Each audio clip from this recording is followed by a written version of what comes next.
In January 2026, the U.S. federal government introduced the most recent edition of the Dietary Guidelines for Americans. Although the guidelines represent progress in some areas, other recommendations may have unclear or negative effects on health. I'm Stephen Morrissey, managing editor of the New England Journal of Medicine, and I'm talking with Deirdre Tobias, an associate professor in the Department of Nutrition at the Harvard T.H. Chan School of Public Health and Brigham and Women's Hospital. Dr. Tobias has co-authored a perspective article about the new dietary guidelines and population health. Dr. Tobias, how are the dietary guidelines for Americans used in federal programs, and what influence do they have on the public, including on individual food choices? The dietary guidelines impact what we eat on a regular basis in a number of ways. There are specific programs that are federally funded, such as WIC, Women, Infants, and Children, as well as components of SNAP, that's the Federal Supplemental Nutrition Assistance Program, and the programs that rely on federal funding, like school meals and other programs that provide food, do have to comply to the dietary guidelines that are in place. There are many sort of less obvious ways that the dietary guidelines have influence as well. And this can be through sort of as a springboard for a number of policies around either our food supply or availability or marketing that can point to the guidelines and what their content or specific recommendations are as evidence of what the policy should be. There are less obvious ways of also influencing sort of medical professional advice and dietitian advice that individuals might get in a clinical setting. And then we might also in the real world just interact with some of the sort of media campaigns, infographics, or other resources that the HHS and USDA put out after the guidelines are released to promote its guidance at a more general population level. So what process does the federal government typically use for updating these guidelines? The updating is congressionally mandated to occur every 5 years. So both the Departments of Agriculture and HHS are responsible for sort of coordinating and co-releasing the dietary guidelines for Americans. This past 5-year cycle, I was a member of a scientific committee that is assembled for each of this 5-year cycle to review the scientific evidence and put forth our summary of that evidence in a report. So the report that the 20 or so scientists who are tasked with this is meant to be delivered to the federal colleagues. So our report is not the final guidelines, nor is it sort of meant to be readable to the public audience, but it is available. That report summarizes the evidence, literature, gives what we recommend any changes or modifications should be over to the federal colleagues. The departments themselves will then write those guidelines into what we saw released earlier this year as the official dietary guidelines for Americans. You say in your article, though, that this year there was a departure from those established procedures. So how were the latest guidelines developed? Right. So since the 80s, when the guidelines were going through this 5-year process, the scientific review has evolved quite substantially. The last several 5-year cycles, this sort of approach of having a nominated and vetted committee meet and deliberate, in our case, it was for 2 years on a regular basis, updating all of literature, generating this report. That process has been in place for the last several cycles. And this cycle was the first that the federal departments rejected the report from the scientific committee. Many times there are components of the report that don't get integrated into the final DGA. So it's not sort of the first time there's been any controversy or changes to what the recommendations from the scientists are in the final version. But this is the first time that the report itself has been wholly rejected by the HHS and USDA, who then sort of had conducted their own updated reviews in the background instead to replace our report. So with all of that, what recommendations haven't changed from past editions, and in what areas is there new guidance? Our report was handed over at the end of 2024. And so there was over a year of waiting to see what the new dietary guidelines would ultimately include. I was relieved to see that the overall recommendations and food groups were essentially unchanged. So recommendations for food groups, fruits, vegetables, whole grains, protein, dairy, which did include in some of the language fortified plant-based alternatives, and healthy fats. Those were retained as sort of the core food groups of the recommendations. But there were some important components that differed this time around. And those included sort of the focus of putting a little bit more in the background the plant-based alternatives or plant-based vegetable and non-animal based versions, particularly for the protein food group.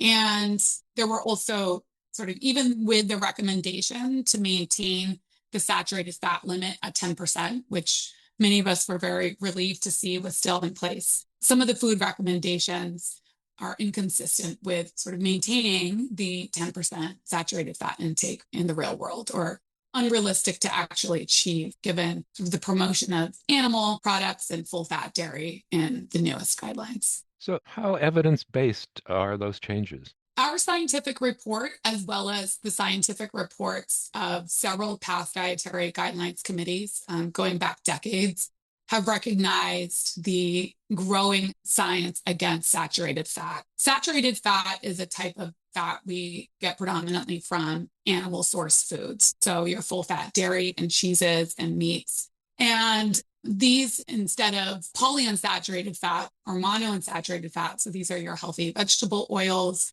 and other fat-containing vegetables and products, and even fatty fish. These saturated fats are the sort of bad fats that we see are consistently related with developing atherosclerosis, so that's stiffening of your arteries, and cardiovascular disease in particular. And so the literature on saturated fat has evolved, and with that has kept this conclusion very strong, recommending sort of a limit on that intake. So that was one area of science that the recommendations for foods that specifically contained higher amounts of saturated fat was quite inconsistent with the literature. For example, recommending full fat dairy, where you have sort of skim milk and full fat milk. The only difference at the end of the day between those is the saturated fat content, as well as the additional calories you get with the full fat version because of that saturated fat. So that was probably the most glaring, in my opinion, departure from the scientific evidence. Again, not just from our scientific report, but the recommendations and report of several dietary guidelines going back decades. You say in your article that areas of confusion and contradiction remain. So, what challenges will be involved in translating this guidance into practice?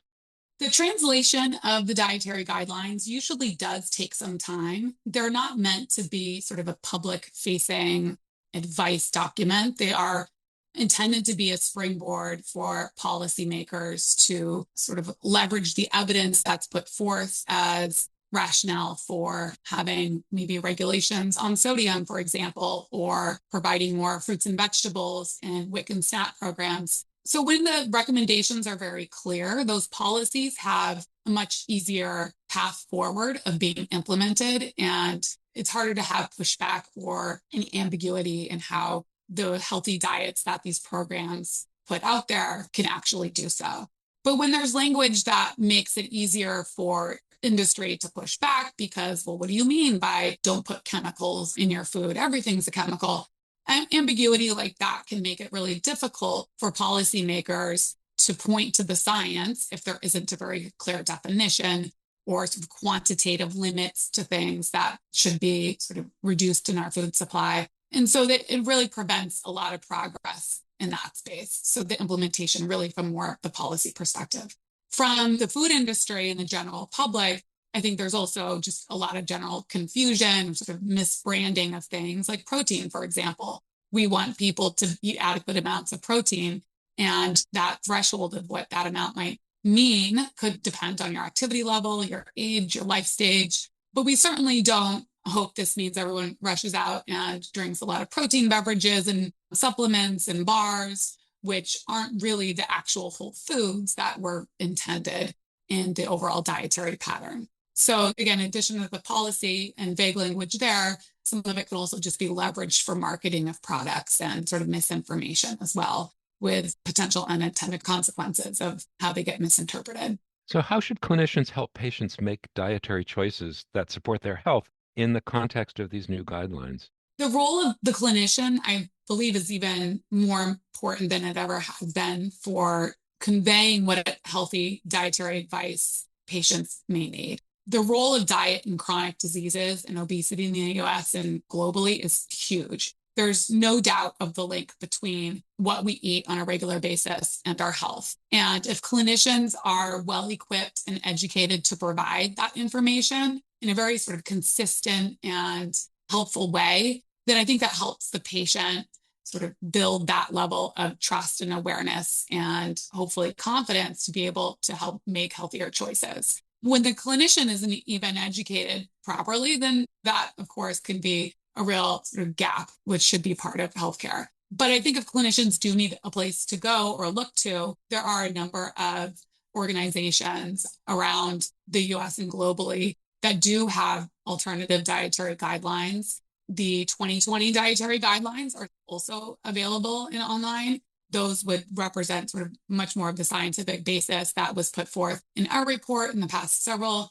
rounds before us. But also at the end of the day, if you look at the quantitative recommendations for most of the food groups that I had mentioned, fruits, vegetables, whole grains, protein sources, dairy, and fortified alternatives, those have largely not changed, nor have limits for added sugar, saturated fat, and sodium. So some of the major core tenets of healthy eating have not changed. And having a sense of what that means at the individual level, of course, could also be handled with our nutritionists and dietitians who understand these at greater depth as well.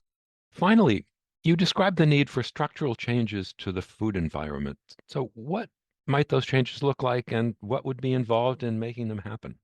First and foremost, we need more research to be able to hand over to the food manufacturers and industry what exactly should be either reduced or banned altogether. And I think that ultra processed food category that we hear a lot about these days clearly has some signal with our health. And eating more of these foods and sugary beverages has, under this new name, ultra processed foods, been very consistently linked to a number of health outcomes.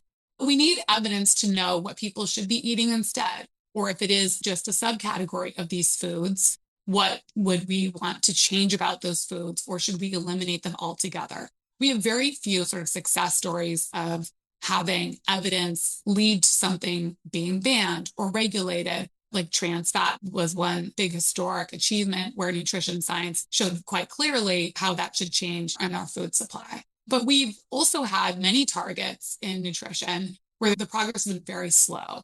And added sugars, sodium, refined grains, these are nutrients of public health concern spanning decades. We've known that they're linked to a number of cardiometabolic diseases and obesity. Yet they're ubiquitous in our food supply with really very little regulation at the end of the day to help improve what we eat every single day. So I think there's a lot of political will to even just acknowledge what we already have known as established health risk factors in our food supply. Then on top of that, if there are additional culprits in these ultra processed foods that we're consuming so much of in our calorie supply every day, we need research to really disentangle what those are, so that we can make the overall food supply healthier while also sort of promoting the whole foods and the healthy foods that we've been trying to do for a very long time. There hasn't been a shortage of understanding that fruits, vegetables, whole grains, and all these really whole, minimally processed foods are healthy for us. It's really the implementation that's been so difficult and has so many real world barriers to it. So again, thinking about the clinician giving advice, the patient may have all the intent and will in the world to go out and eat healthier for their comorbidities and their weight maintenance. But when you walk and you step outside into our food environment, it just works so hard against all of that. So having the default healthier options be what we're advising patients to consume, but also realistically, they're able to have access and affordability to, requires just much broader and bigger systemic changes than simply giving individuals advice. Thank you, Dr. Tobias.